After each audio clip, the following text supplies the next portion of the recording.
Tell you what, I'm pretty excited to see your one-tone voice on my screen pop up. How are you? How are you going? That's a hell of a do you got going on at the moment. Yeah, no, I was no haircut for about 3 months, I reckon. Might put a cap on. Don't want to scare the viewers away in the first 3 seconds of the video. And a couple of filthy meds from Tim Soudhi, maybe. Because what are you now, 30, 31? 20, nearly Well, you 30. might. Easy, 29. How many sixes was it? 3 in a row, was it? So in India, trying to think about hitting it flat because the wickets are a bit lower and potentially slower. Okay, no, sorry, mate. I thought we'd been in isolation for a couple of years here, but And I've literally, that's just absolutely killed me. And I was so embarrassed.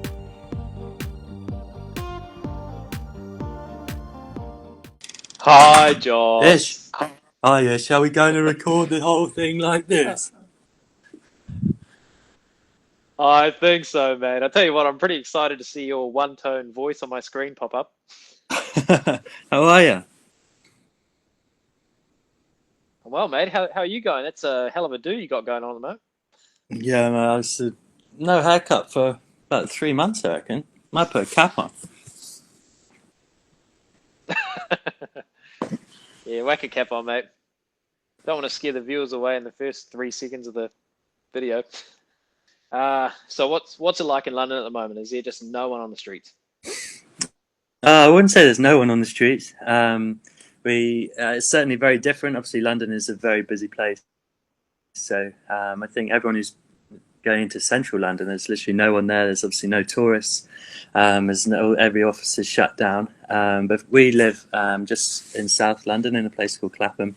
We've got a couple of like parks and stuff around us, so we go for a walk once a day. And there's still plenty of people out and about getting exercise and having a walk. But it's certainly so different. You know, when you're out for a walk, it's good weather. Usually every pub is absolutely rammed, and obviously they're all empty. It's really different. And you know, I think, but at the same time, I know we've just got to listen to the advice and do everything, and hopefully it'll change in the near future. Ways to stay fit's a little bit niggly, eh? Like I've done all my home workouts. I've kind of like walked the paths that I can walk, but you've obviously got, Pilates going on at home that Louise is putting on for you, and you're obviously dressing up for the cause. So how's that getting on? Yeah, it's all right. So Louise, she's a Pilates instructor and she teaches from home. So obviously she's shut down as well. So I thought I'll join in with that every day. And she always says how tough it is. But so she's doing like an online class every day, which I join in with. And the first time, I left my kit all in a studio and so isolation as it can get you. I thought I'll just put my stuff on and do Pilates in my cricket kit, which actually got a few people following and seeing what we're up to. So it's good actually. She does a live class and quite a few people join in every day, and so that's one way of keeping fit. And the other thing, I've got those Peloton bikes. Have you seen them or heard about them? And it's like a spin bike, which you can join. Like quite a few of the other lads have got them, and you can compete with each other on there. So I'm doing a bit of cycling in the kitchen. Well, so it's got like Wi-Fi or Bluetooth or something, and you can link on to like other people, almost like a video game. Yeah, so it's like connects to your Wi-Fi, and then it's like a virtual spin class basically. So the people who teach, they're obviously in a studio and they get recorded, and then your mates can log into the same class and you can compete to see who can. I think it's done on like power output, like so you're sort of competing against how much you can against your mates. So that keeps the competitiveness going that we don't have from cricket at the moment. Yeah, well, that competitive nature is definitely coming out. I've not bowled a ball or gone and played any form of cricket for a while now. And towards the back end of the season, I was kind of like, oh, it'd be nice to have a break. But now I've got this break in front of me, and I'm like, I need to get back playing cricket ASAP. I don't know if you're the same. Yeah, I think you're right. I think a lot of the time, because the schedules and stuff now is so busy, you're sort of sadly, really, at some points, you're sort of, oh, when's my next break? I could do with a bit of time away from the game, and now we've got this enforced break. I think we all realise how lucky we are to play and to have loads of games and actually, yeah, like you say, after 2 or 3 weeks. I haven't picked up a bat for and now I'm so like thinking about I'd actually love to go for a hit and I want to play a game or face and especially here in England, like, our summer is just about to start, so all the county cricketers are so frustrated. They've been in an indoor school all winter, just about to get going, and now potentially there could be no cricket all summer or something like that, or a shortened season. Yeah, I know. Like, just because it's the start of the season for you guys, you're probably impacted a lot more than us because we've obviously just finished our season. So it's not too bad because it feels like you're going into a winter period. But yeah, I think, the focus is to kind of look after your health and stay safe, and obviously stay away from, people in the public as well. But you've put up a World Cup winning shirt for auction for proceeds for COVID-19. Was that for the hospitals, or do you want to talk us through that a bit? Yeah, so Louise's auntie, she's the head of paediatrics at the Royal Brompton Hospital in London. So we obviously know her and hear about her work quite a lot. We've been into the hospital to see her a few times over the last couple of years and see the work she does. And when it all started, we just got in touch with her and were saying, how's everything going, and is there anything we could do to help, basically. And she told us a bit about how all the doctors and nurses was just working really long hours and actually struggling to get like simple stuff like snacks and deodorant, toothpaste and stuff, because the queues and stuff for supermarkets have been crazy.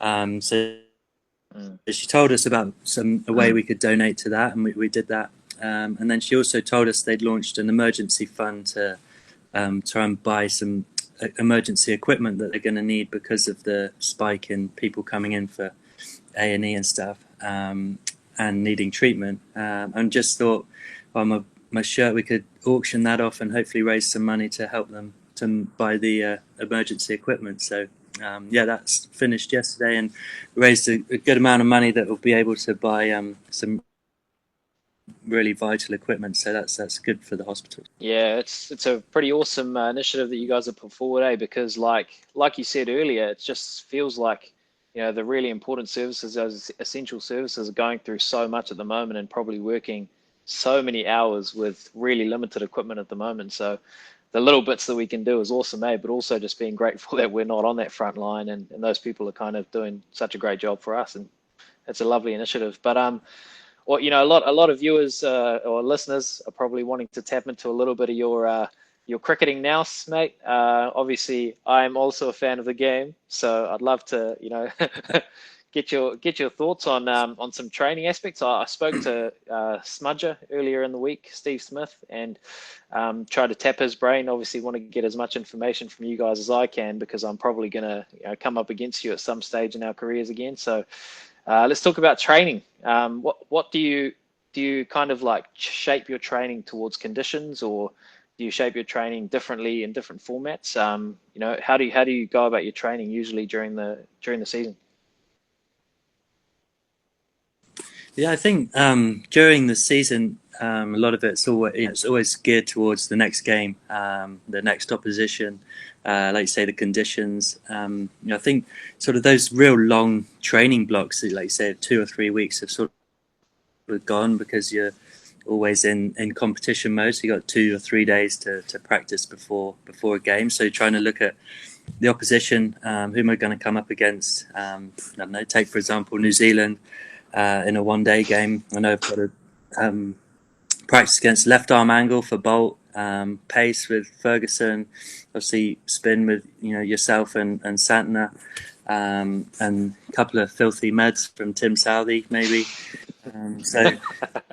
You're sort of thinking about your opposition, what things you need to practice against that, making sure I think in training, trying to get in those 2 or 3 days leading into a game, make sure I get some challenge. So I've really worked against something that's tough, maybe 2 or 3 days out, say, I don't know, high pace, say like Ferguson, like, at times practicing that could be uncomfortable. So put myself in that challenge and really do that. And then maybe just a day out, then start to look for a bit more of a confidence practice, maybe a few more, like a shorter net against bowlers, and then some throwdowns that someone just throwing me some half volleys or something, some bit of feel good stuff, and hit some nice shots, go through my sort of repertoire of shots.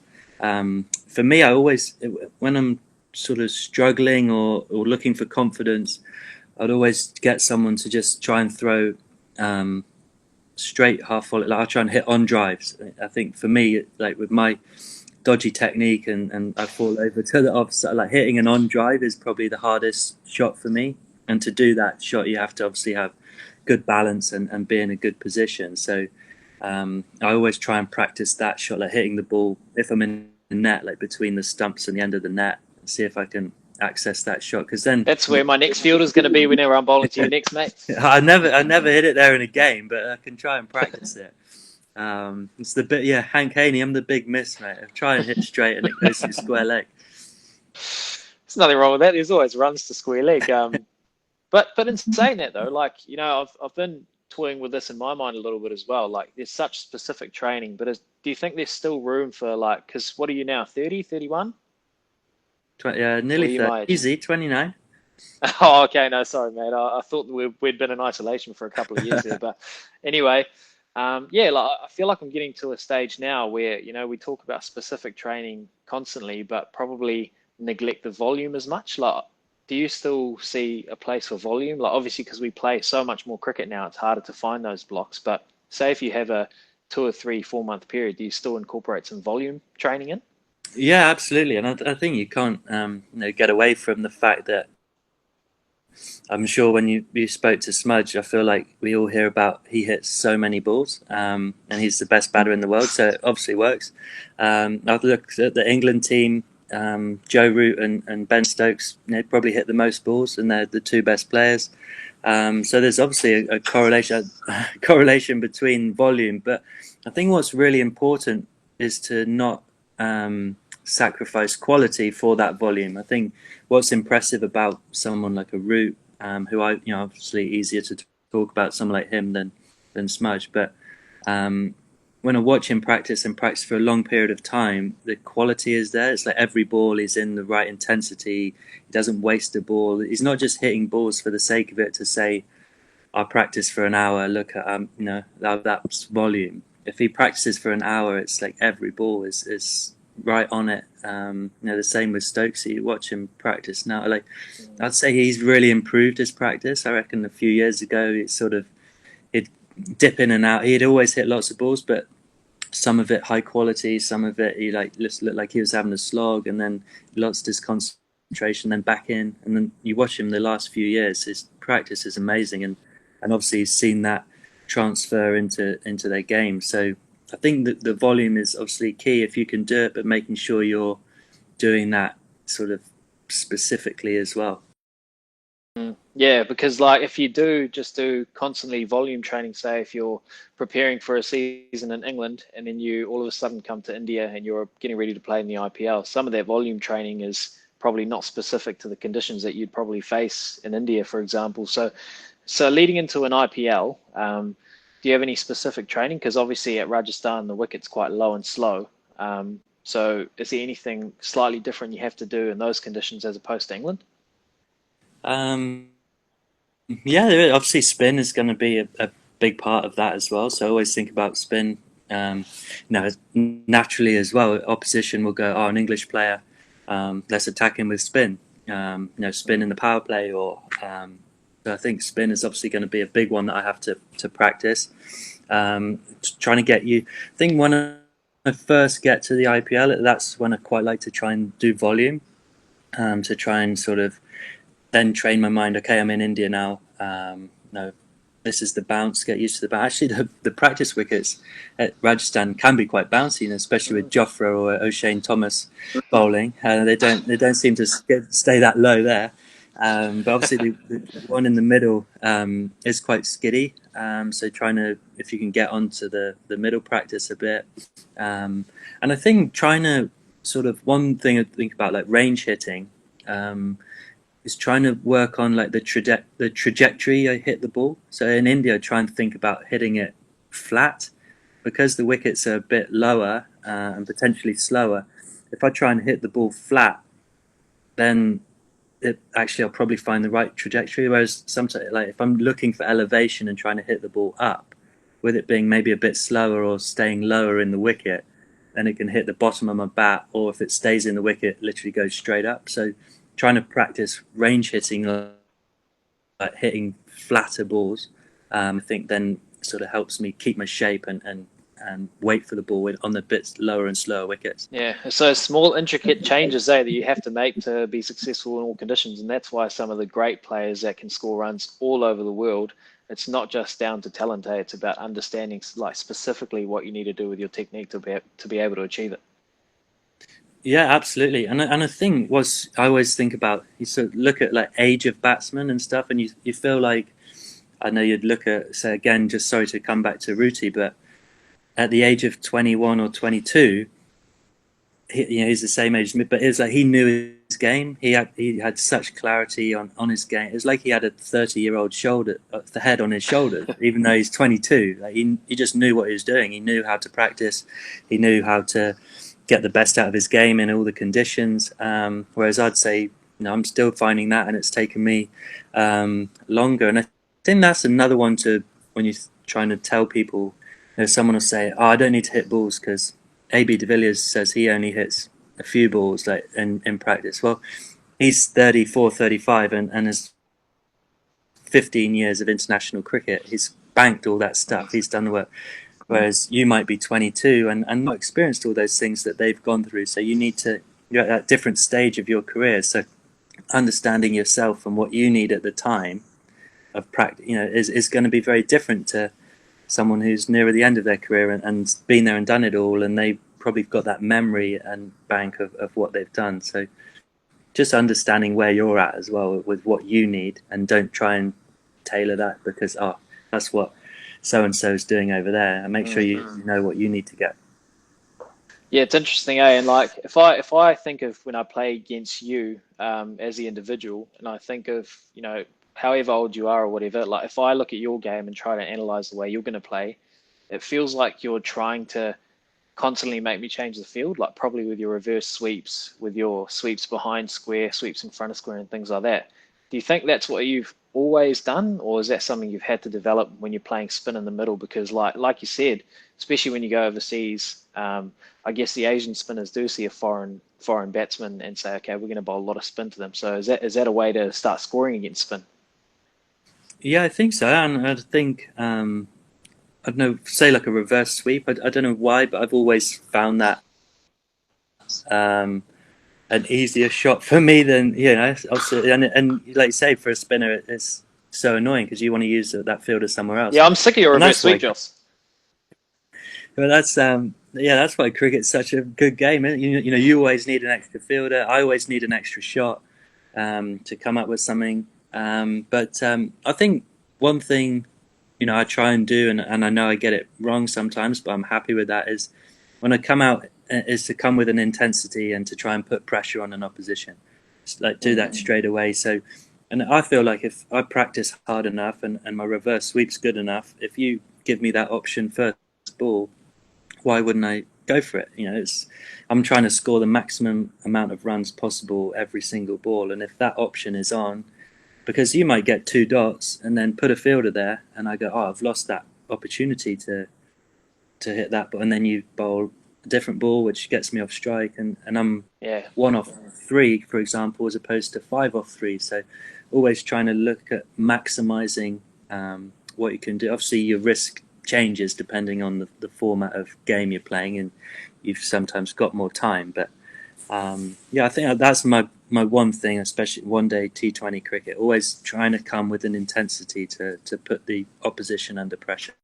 Yeah, it always feels like a little bit of cat and mouse, to be fair, Joss, because I guess you're risking, like say if you do go down for a reverse sweep and the ball gets a little bit full and you get out LBW first ball, maybe playing that reverse sweep, you almost have to take the fear of getting out and almost looking a little bit stupid doing that to maximize the amount of runs that you want to get, Yeah, definitely. And I think like making peace with a way of getting out. Like if I go for it and go, oh, well, like that's fine. Like I'm happy with that. So not that I'm ever happy to get out, but I got out in all way that I've made. I've said that's okay, and I think that's the same against. I always find New Zealand a really interesting team to play against, because especially so with McCullum, and Kane is quite similar, and you guys attack and look for wickets a lot. You don't look to like so. A lot of the time, about his ego with keeping an extra fielder up or bringing a slip in, and then as a batter, it makes you think.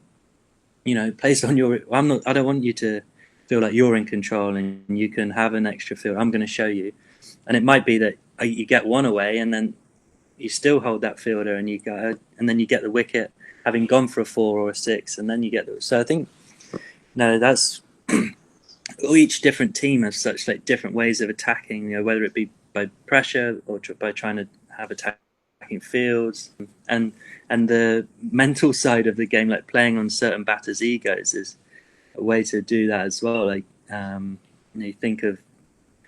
So like for me, for example, if you have the field up, if it's my first ball or 50th ball, I want to try and take you on. It's like that. Whereas someone like some of the other guys are quite happy. I know you've got the field up, but I can find. I'm still getting myself in. It's like that time in Hamilton, eh? Like that time in Hamilton when I had mid-on up for 3 balls in a row, and that's what I was just trying to get you to bring that up, really. How many sixes was it? 3 in a row, was it? Yeah, I think you got me out about 5 times that trip. Though. Yeah, no, I do remember all those as well, Josh. I could list them off, but I won't, because this is about you, not about me, mate. But anyway, so I'm going to give you a little rapid fire. It's going to take about 5 minutes, but before we do that, all these kind of specific preparations you do to play in India, can you think of a knock in the IPL that everything kind of clicked for you that you could share with us? Yeah, I think probably the best. I've said the great run of form with Rajastan, not last year, the year before, and that was probably the best I've ever batted for a while and over a long period of time. Sort of run of games, and I'd say probably the knock in Mumbai was my favourite. So to be there at the end, chasing a score down, I think obviously the Wankhede is such a great place to bat as well, and I played for Mumbai for 2 seasons, so knew that wicket quite well. And I think that was just one of those games. Everything seemed to click. I think as a batter, or one of your things, when you feel like you're playing well, you feel like you have time. When you're out of form, everything seems to happen so fast. But when you're in form, you feel like you've just got that extra split second, and you can make clear decisions. And that was certainly one of those innings where I felt like I had a little bit more time to make my decision, and almost every time I thought a bowler was going to do something, it happened. And it was a really special innings, probably for me. I'd say the one in Mumbai. Yeah, we chased a pretty big score, didn't we? I reckon probably 180 odd one, and Mumbai. Obviously, we know what a great wicket is there. It can be. So it wasn't probably a one that we was thinking that's out of reach at halfway, but anytime you've got to chase anything north of 180, it's a good chase. Yeah, definitely is. Okay, so we've got this little rapid fire segment, and I'm going to put 2 minutes on the stopwatch, and we're going to fire some questions at you, and you can answer as many as you can within those 2 minutes, and then we'll move on to a little bit of childhood stuff, eh? Is this a quiz or like against me? No, it's not really a quiz. It's just about questions about you, and you'd answer them as honestly as you can within 2 minutes. Can you do that? Oh, okay. Can you do that, cool. Please, Joss? And you could do it. I'll try and do it in a couple of a couple of octaves. Alrighty. Okay, 2 minutes on the clock now. What's your most cherished century? Probably my 100 I got at Sydney against Australia in a one-day. Nice. What's your go-to meal at home? I know you'd be doing a fair bit of cooking at the moment. Some salmon, steamed salmon with some Asian veg. Oof, bok choy? I could get some of that in next time. I'll tag you. Nice. So tomorrow, if you could go out, would you rather score 100 with the bat or take a fifer with the ball? Maybe a fifer with the ball. I've never done that in my life. What do you bowl? Absolute filth. Cover drive for 4 or dirty slog for 6? Dirty slog for 6. every time. Who's the best fielder in the IPL? Um, Rajasthan's own Ben Stokes. Oh, why not? What series are you watching right now on Netflix? The Tiger King. Oh, how good is it? Carol Baskin, bro. She's bad news. It's weird, isn't it? Oh, the most skillful player that you've played with, Steve Smith. and who was your celebrity crush growing up? Jennifer Aniston. Rachel out of Friends. Oh yeah, yeah. Uh, You happy with that one? oh, I'm very happy with that. I'd go on someone like Angelina Jolie or something. Who's yours? Oh, I like Kate Beckinsale. Yeah. Eh? I really like Kate Beckinsale. Hmm. Okay, Roger Federer or Rafael Nadal? Roger Federer. Yeah, every time. Have you seen how flair the stuff he's doing on Twitter is at the minute? Yeah, he's crazy, man. He's next level way. It'd Oh, probably extend his career a little bit. he's in the snow in a Panama hat, just hitting balls through his legs against. What a legend! Yeah, I know. He's next level, man. Rafa's good, but he probably won't do as well in the cold. Yeah. All right, well, that's your rapid fire done. And do you want to share with us maybe an insightful story that you remember in your career? Maybe it's playing against New Zealand at Hamilton, but anything you'd like to share with the listeners? Insightful memories. Got a tough one. I think a good, funny one is that. So Abe, like De Villiers, has always been my sort of idol growing up, and the guy I love watching bat and think is awesome. And sort of got to know him a little bit in the IPL. And actually, when I was at Mumbai, he said just as the start of the game, he said, "I will catch up for a beer in the hotel after." And I was so excited. I was like, "This is so cool! Like, I'd go for a beer with AB de Villiers. This is amazing." Get back to the hotel. My wife, well, she wasn't my wife at the time. Louise, my fiance, I think at the time. So I'm like, "Listen, we're going straight to the bar. AB de Villiers is going to be there for a drink. Like, this is going to be awesome. Like, and just play it cool." Like, I was like, "Play it cool. He's my idol. Don't say anything stupid. Let's go down." Like. So there, we've probably been chatting to him for 20 minutes, like, having a great time. I'm loving it. And he's obviously, he's got a pretty strong Afrikaans accent. And about 20 minutes into the conversation, Louise just goes, so what part of New Zealand are you from? And I've literally, that's just absolutely killed me. And I was so embarrassed. And literally, she was so embarrassed for me. And he just wrote it out like, "Oh, no, I'm actually from South Africa." He must have just been. Yeah. And yeah, I think I haven't seen him since. Oh, it's brilliant, mate. So obviously your hero growing up, AB de Villiers, you grew up in Somerset, right? You're not originally from London. No, yeah, Somerset. Yeah. So how did cricket become such a big part of your life? Did you join a local club, or was it through school or parents? Yeah, well, I think growing, I was really lucky actually. Lots of opportunities. So older siblings, my older brother and sister, and my brother played cricket for the local club, so I'd go and watch and want to get him, involved and on the sidelines. And we used to play on our patio and in the garden. So yeah, playing with my brother initially, how I got sort of into the game, and sort of just through seeing him play really. And then actually my mum became a cricket coach actually. So I was I could play for the under 11s in my local club when I was a bit young, and that the guy who was the coach was like, "You can play if your mum like comes along and helps." And then mum got involved and started being the team and doing some coaching as well. So I think then it sort of became a real family thing. And I think I was lucky, lots of opportunity to play with my brother, and then with my mum getting involved. I was always just started playing and would play for lots of teams. Yeah. And so when did you have the feeling or notion that you could potentially turn this into a career?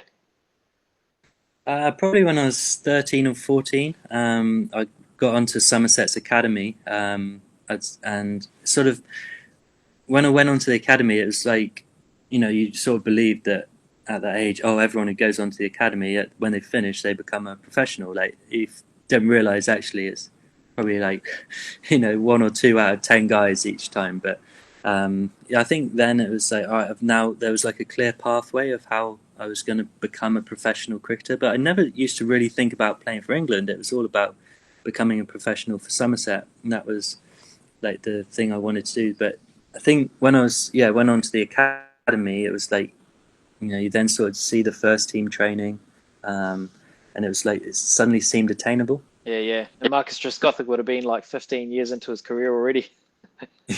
Yeah, exactly. He's only just finished now.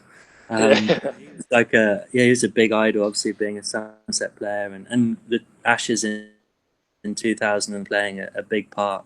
I would have been 14 or 15, I think, when the Ashes was on. So around that time was when I loved cricket all the time, but that was an incredible series, and like Flintoff was epic in that. Peterson, and Trescothick being a Somerset man, it was a really inspiring time.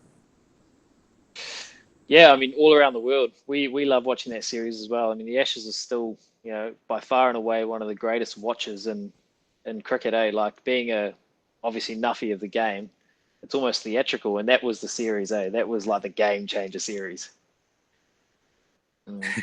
That was an unbelievable. Yeah, especially like with that Australian team as well, like full of like absolute world beaters. So it was really like the images of the queues outside the grounds and everything is Mm. awesome. Yeah, and obviously you played quite a bit of age group cricket for Somerset. A little birdie's told me that your old man made you £100 promise.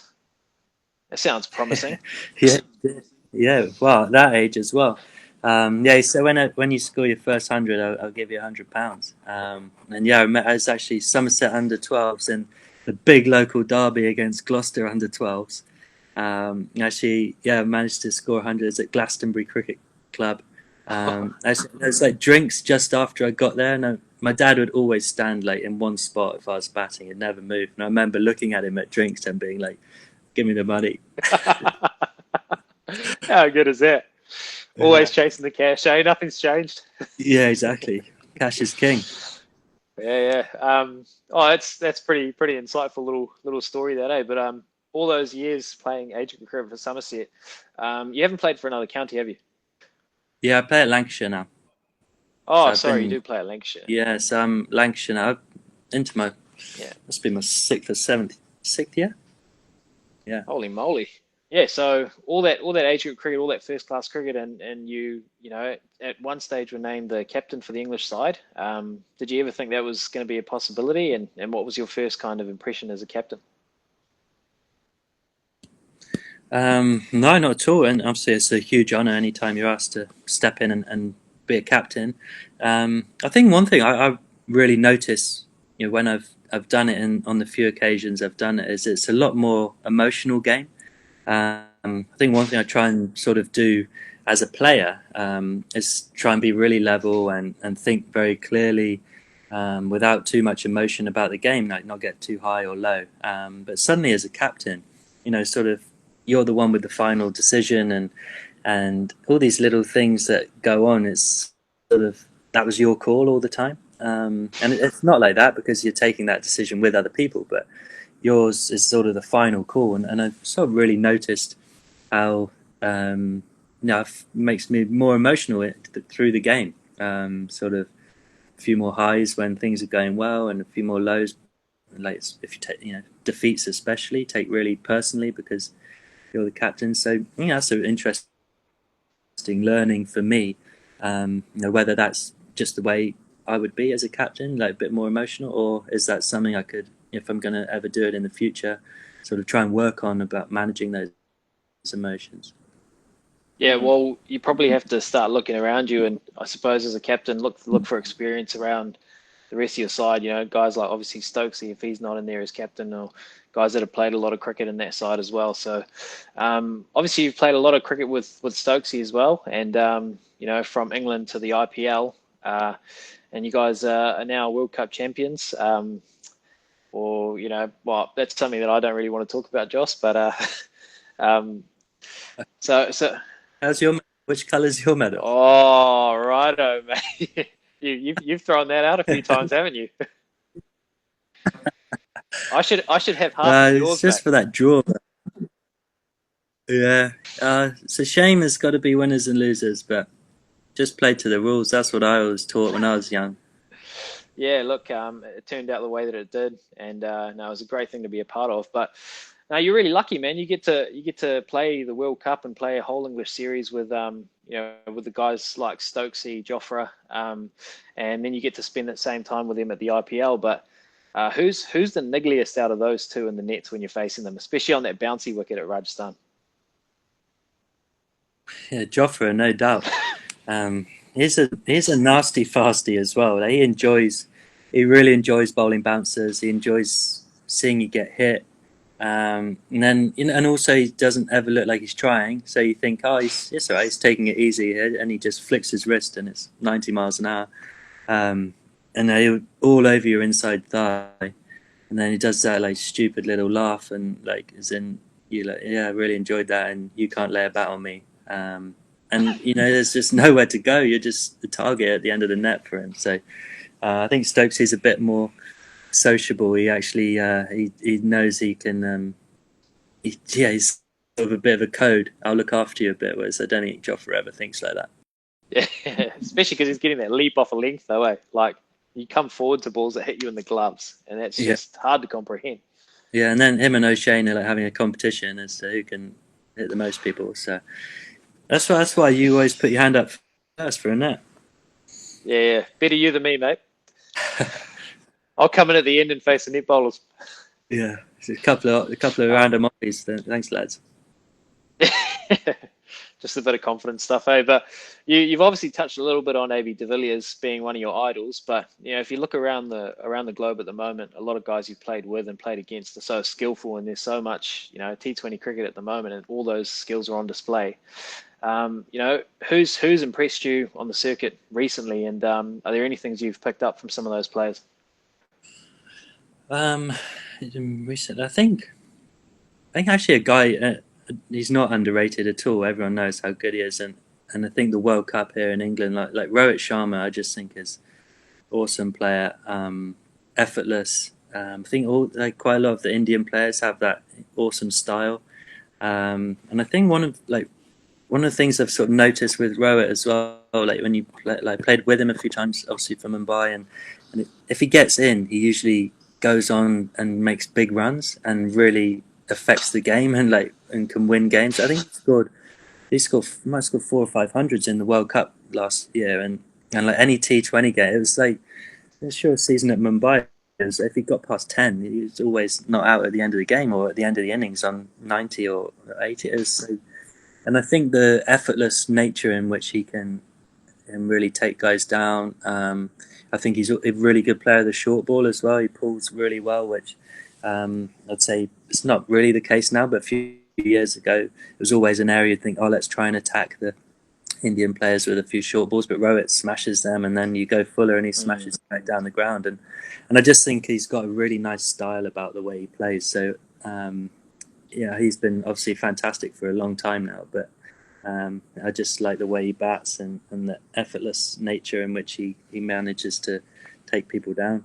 And Rohit Sharma's obviously world class, and he has been playing international cricket for such a long time now. But do you think like because a lot of the young Indian guys are coming in, obviously seeing guys like Rohit Sharma and Kohlis and your Rahanes and things like that, who are such high skillful batsmen, but they're also being able to rub shoulders with the likes of Steve Smith, yourself, Ben Stokes. Like we had Rian in our team do that, as an 18-year-old, which, if you handed that to me at 18 years old, I'd take it like it's an absolute dream. But do you think that's helping them accelerate their growth and make them far better players sooner?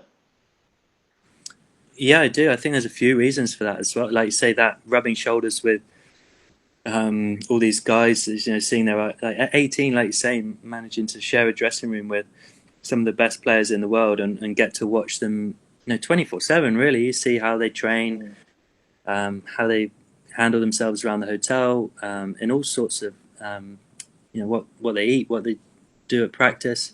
So you're getting an insight into the best players really close up. And I also think for someone like Rian, and coming into an IPL, it's arguably the biggest tournament in the world, and up there with a World Cup.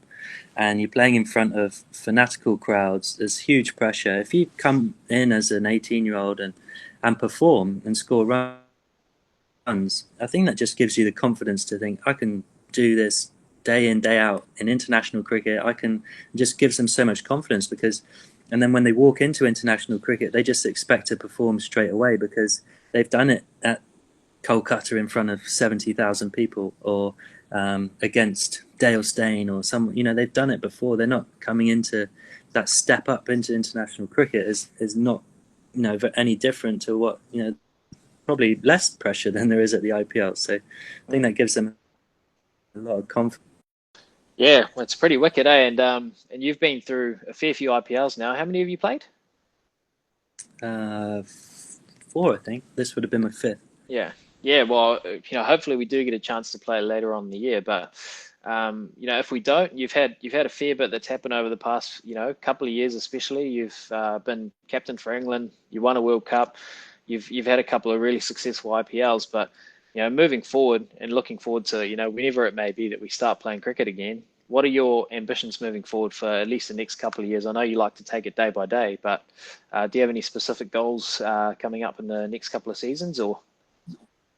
No, I don't. I don't. Like I say, I don't set many goals as such because I think just as simple and cheesy as it is, you're just trying to get better every day and be the best you can be every single day. So that's always the sort of aim. But if I look ahead with England, there's potentially not knowing how long this up, but there's two T20 World Cups, not far around the corner. Obviously, one meant to be later in this year, one next year. So, and we got to the final of the last one, and we'd love to go one better. And so that's obviously a big aim for myself and the England team is looking to the T20 World Cups. And I think as the IPL is always something I want to win. I was in the year that Mumbai won it, but I'd left the tournament by the time the final came and we won. So I didn't really. So even though I was in the squad, I wasn't there at the final, and so I'd love to experience an IPL final and obviously win it with Rajastan. And I think it comes, sort of getting to 29, 30. I've actually sort of reflecting. I've played in quite a lot of finals, but I've lost a lot of finals. So I'd like to get to those positions, and it's not all about winning, but I'd love to experience that buzz of winning a final again, and so I think that's the sort of real aims, in the next few years, whether that's Lancashire, England, Rajasthan, or if I was playing in another franchise, is trying to get to finals and win them. It is amazing as well, eh? Like whenever someone asks you what, do you look back really fondly on in your career, instantly it comes back to my mind is like winning finals and that buzz of that final, that celebration with your teammates, and that's generally what you end up playing cricket for, eh? And things that you remember most out of all your memories.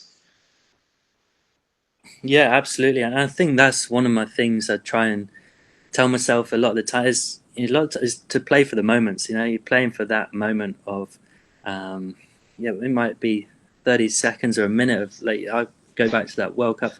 We were all running around like it's just the most incredible feeling. Anytime you win that, and like you see everyone coming together, that feeling of your captain lifting the trophy and you're all there jumping and cheering like you don't. It takes you back to your childhood where you just have no inhibitions and just.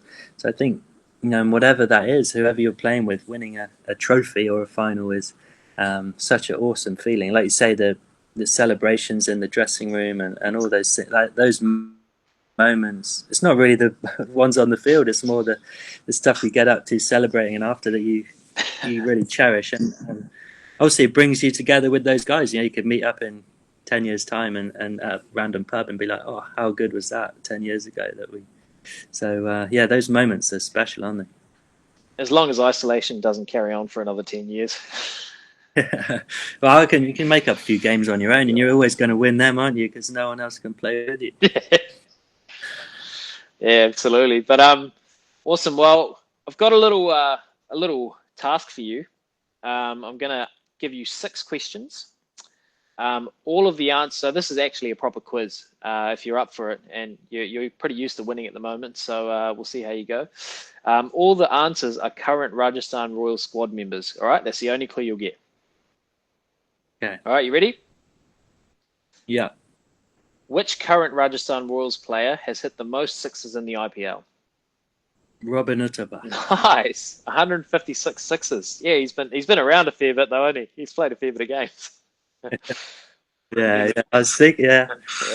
Yeah, Yeah, it only came to me late, that one. yeah, I know. Uh, which Rajasthan Royals batsman was dismissed via Mankant? Can I just say, Who was it? I don't know, man. I don't know. Is that even a way? Is that even a dismissal these days? Oh, it shouldn't be, mate. I'm with you. I'm with you, Joss. It shouldn't be, mate. And I think they should I have a think that close might look have at been those me. reports. Unfortunate. Alrighty. Which Rajasthan Royals player has the fastest 50 in the IPL? Or Rajasthan, or any team. For Rajasthan.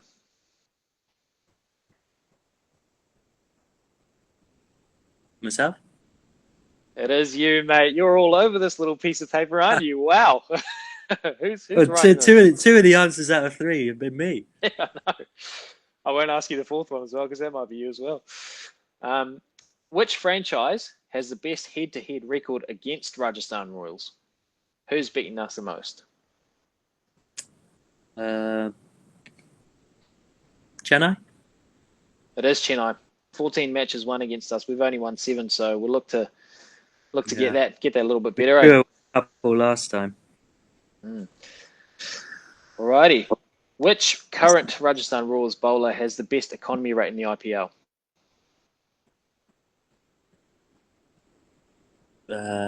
Shreyas. Nah, it's Rahul Tewatia, another leg spinner. 7.2 economy rate. It's good stuff. Yeah. You probably knew that. I knew, yeah, it's actually 7.21, but people aren't specific enough these days for me. So, alrighty. Which Rajasthan Royals player has the most man of the match performances in the IPL? I thought this was current squad quiz. Get your thinking cap on, Joss. Not just to cover that mug. Shane Watson. No, it's Ajinkya Rahane. 10 man of the match performances. I reckon you got 3 right there, Joss. You happy with that? So No, really dodgy quiz. 3 to you, 3 to me, another tie. But yeah, we don't want to talk about that anyway.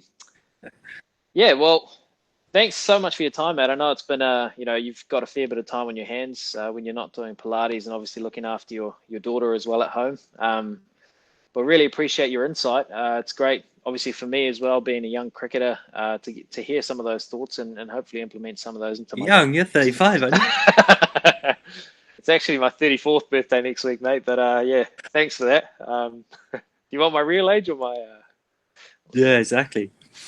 No, but Right. it's been awesome talking, mate. It's been great to hear that one tone voice again. It's been a while since the last time I saw you, but yeah, to everyone listening at home, cheers for joining us again. And if you do want some more content, subscribe to Rajasthan Royals. And until next time. Cheers, Ish. Bye, Joss. See you, mate. Stay safe.